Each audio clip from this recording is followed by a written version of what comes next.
এত চড়া দামের ডাব চিংড়ি আমাদের মতো মধ্যবিত্ত মানুষেরা সবসময় কিন্তু রেস্টুরেন্ট থেকে কিনে খেতে পারি না।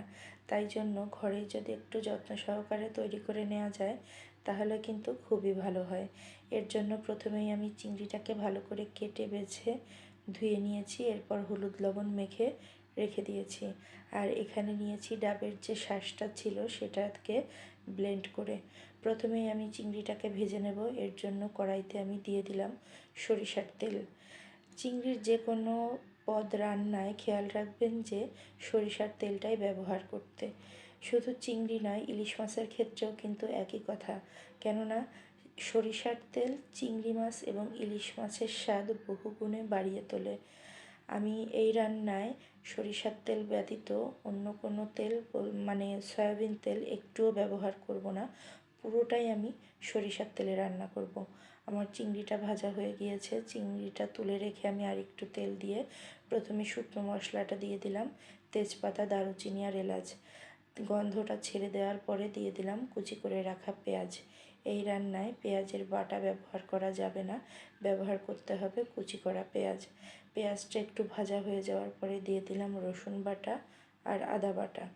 রসুন বাটা আদা বাটা দিয়ে ভালো করে ভুনা করে নিয়ে তারপরে দিয়ে দেব সামান্য একটু পানি, যেন মশলাটা পুড়ে না যায়। আসলে রান্না কষানোর ভিতরেও স্বাদ অনেকটা নির্ভর করে। কষানো হয়ে গেলে দিয়ে দেব হলুদ গুঁড়ো, ধনে গুঁড়ো, জিরে গুঁড়ো। এমনভাবে কষাতে হবে মশলাটা যেন পুড়ে না যায়। এর জন্য খুব সামান্য সামান্য পানি দিয়ে মশলাটাকে কষিয়ে নেব। আর খেয়াল রাখবো প্রথমেই যেন লবণটা না দিয়ে দিই। লবণটা দিয়ে তারপরে দিয়ে দিলাম কাঁচামরিচ আর দিয়ে দিলাম ডাবের যে শাঁসটা ব্লেন্ড করে রেখেছিলাম সেই শাঁসটাকে। যেহেতু ডাব চিংড়ি করছি অবশ্যই ডাবের শাঁস ব্যবহার করতে হবে।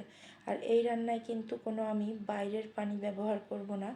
ডাবের মধ্যে যে পানিটা ছিল সেই পানিটা দিয়েই আমি পুরো ডাব চিংড়িটা রান্না করব।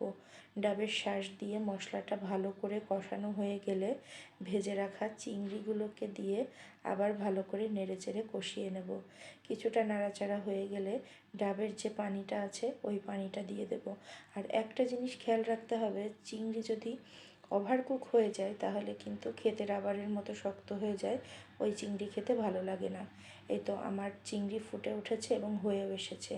এই পর্যায়ে এসে আমি ঘি দিয়ে দেব কিছুটা। ঘি দিয়ে নেড়ে চেড়ে তারপরে আমি চিংড়িটাকে নামিয়ে নেব। দেখতেই পাচ্ছেন চিংড়িটা দেখতে কিন্তু অসম্ভব লোভনীয় হয়েছে। আর দেখতে যতটা লোভনীয় হয়েছে খেতে তার থেকেও বহুগুণ বেশি ভালো হয়েছে। আমার ভিডিও যদি আপনাদের ভালো লাগে আমার চ্যানেলটি সাবস্ক্রাইব করবেন।